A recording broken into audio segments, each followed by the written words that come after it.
Secrets of wealthy people that you should know, their rules and principles.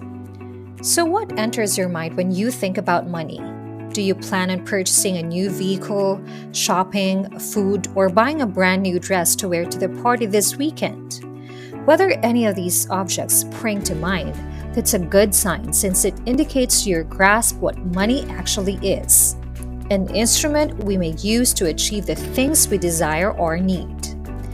If it appears that the wealthy know something about money that the rest of us do not, it is most likely because they do. According to the Credit Suisse Global Wealth Report, the richest 1% of people currently own more than 40% of the world's wealth. Maybe the affluent have some secrets to wealth accumulation, but it doesn't imply what they know has to stay a mystery. Hello, and welcome to Stealth Wealth. Today, we will be talking about secrets of wealthy people that you should know, their principles and rules. If you're interested in this kind of subject matter, then stay tuned and don't forget to like and subscribe to this channel. According to the utility principle, actions or behaviors are good if they generate happiness or pleasure, and wrong if they tend to generate sadness or suffering. Utility maximization is a strategic approach in which individuals and businesses seek the greatest amount of enjoyment from their economic actions. Regrettably, the true usefulness that money brings is not often fully appreciated, and this is the reason many individuals go completely bonkers. For example, if you're currently earning a poor salary, you may believe that earning more money will alleviate most of your problems. Although money might alleviate certain problems, it can also cause a series of new ones. For example, you're now earning twice as much as before you used to. However, now you're working 2 or 3 times as much, which your spouse isn't crazy about, and as a consequence, you're having relationship problems. You can never be pleased if you let wealth become your source of pleasure. You will constantly desire more since that sparkling new object will eventually grow old and used. With technology always offering new things, there will constantly be a dangling carrot for you to grab. You should remember that being a wealthy person does not guarantee you a problem-free life. You could still have problems or issues in life regardless of what types of reason it may be. That is why you, as a person, should understand what is the contentment in life in order for you to be a happy person with lots of bills. You know, it takes money to start up a business, but it also necessitates a passion that brings you joy. If you're able to find what actually brings you joy, as well as develop your business around it, you enhance the likelihood of your business's success. That is why we see successful entrepreneurs, corporations, or to name it all, the wealthy people who succeeded in their career often say that people should know that the more satisfied you are with what you're doing, the more likely that you will accomplish all your life goals and obtain happiness. Even while it's possible that money can buy happiness, the most scientific studies show a link among riches and a satisfied life. In other words, your likelihood of being content with your life increases with your level of money. But why is there such a connection? Is it because billionaires have more money to spend on the things they desire? Or is it because having financial security relieves stress? Or may it be brought on by something quite different? According to some studies, the explanation may have a lot in common with the way rich individuals use their time. Because while millionaires spend their time in several situations analogs to the overall population, for instance, both millionaires and non-millionaires work approximately the same amount. There are several major distinctions between groups that may make a significant contribution to the wealth-happiness connection. Any wealthy person would tell you that time is unquestionably the most valuable resource we possess.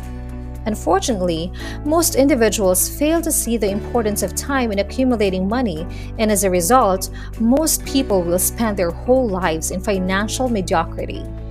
Those who master time also master money, and they do it by grasping the 2 key concepts I'd like to discuss with you right now. First, it's nearly impossible to trade time for money. That is when it's just your time that you're trading. It's difficult to tread the balance between mastering time management skills and letting time and work control you. However, if you intend to accumulate fortune and savor it, you must find strategies to maintain complete capacity without experiencing serious burnout. As you know, the wealthiest individuals on the Forbes lists are all company owners who have benefited from the time, money, and skills of others. This isn't random occurrence.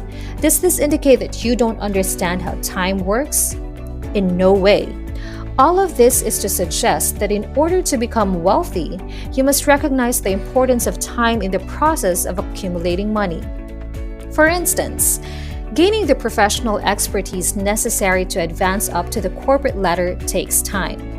Even a billionaire might become engrossed in the everyday grind of work, putting out fires, responding to emails, and attending meetings. However, the most successful people understand that increasing their effectiveness requires devoting sufficient time and attention to their most critical commitments. Successful millionaires understand the importance of devoting time to difficult endeavors. They set out time for their minds to go into deep work, which may be many hours of uninterrupted time entirely committed to the topic at hand. No phones, no emails, no anyone coming by to speak. That's when they make their biggest accomplishments and make significant progress toward their goals. Another thing, if you're liking the video so far, please do me a major favor and give it a thumbs up. The next secret that you should know about wealthy people is how they use their skill of internalizing, or what they call the rule to protect. It's normal to have a lot of inquiries about financial management, such as whether there are costs that you shouldn't charge to your credit card, how much money must you maintain in your checking and savings account, when will you be prepared to begin investing. Personal finance, however, is a matter of choice. Therefore, the solutions to these queries aren't always obvious. One person's solution may not be suitable for another, and occasionally, it may appear as though only the really wealthy are allowed to make certain financial decisions. However, there are many lessons we can take away from how affluent individuals handle their finances and apply to our respective lives. Anybody could go out and generate income, as you can see. How people handle their resources is what distinguishes those who become and remain wealthy from others who experience financial hardship. Internalizing this is crucial, since similarly to how a poor diet can't be outrun by exercise, a spending issue cannot be overcome. The more guarded you are with your money, the better. That is why rich people don't go bankrupt or lose money even in the span of 10 years. The reason is, the wealthy utilize legislation to safeguard their fortunes.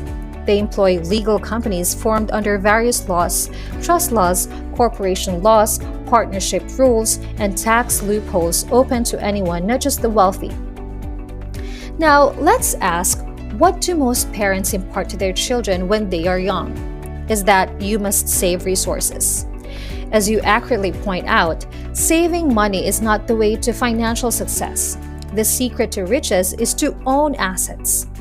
One strategy to build wealth is to invest in a broad-based, no-load index mutual fund. However, there are several more assets available for purchase or ownership.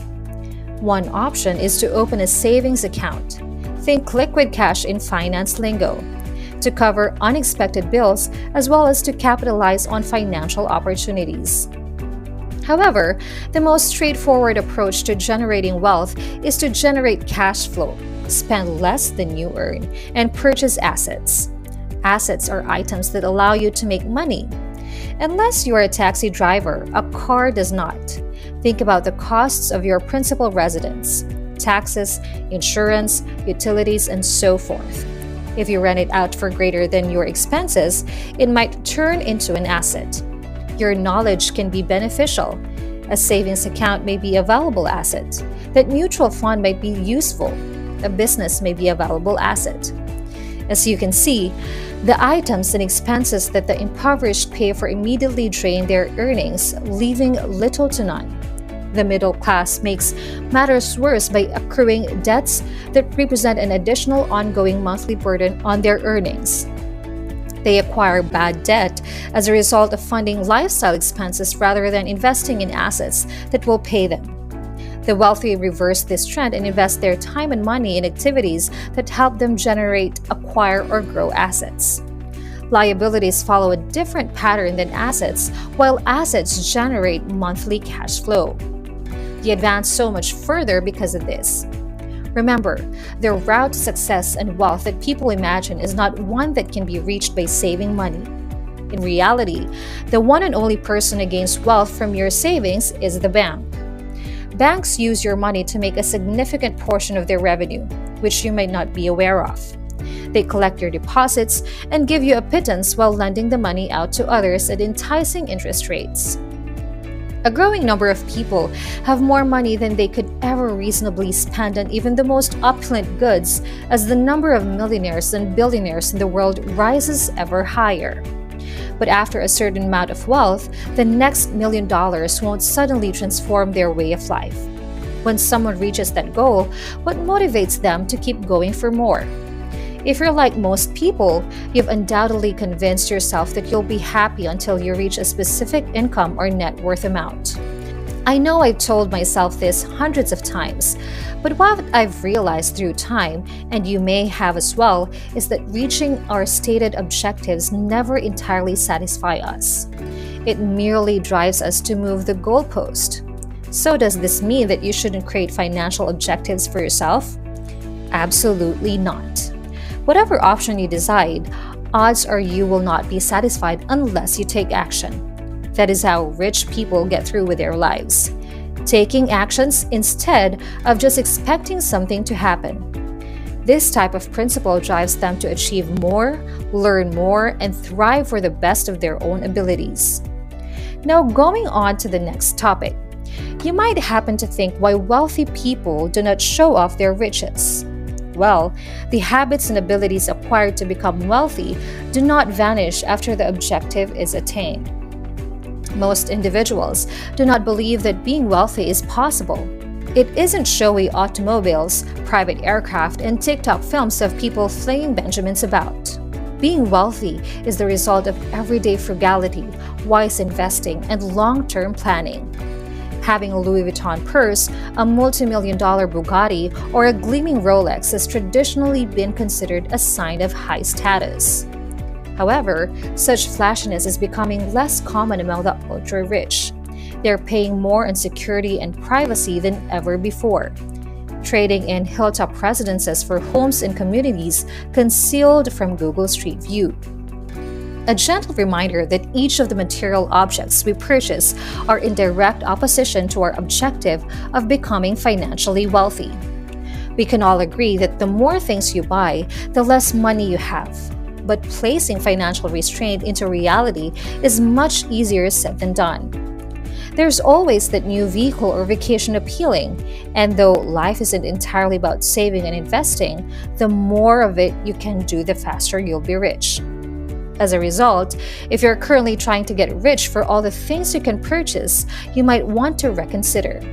Don't associate financial success with tangible possessions, but with the sense of power and freedom it may bring.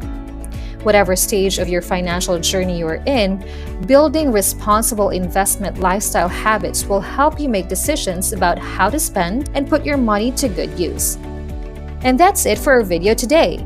Thank you so much for watching. Please leave your comments below, and as usual, like and subscribe if you haven't already. And I'll see you again in the next video.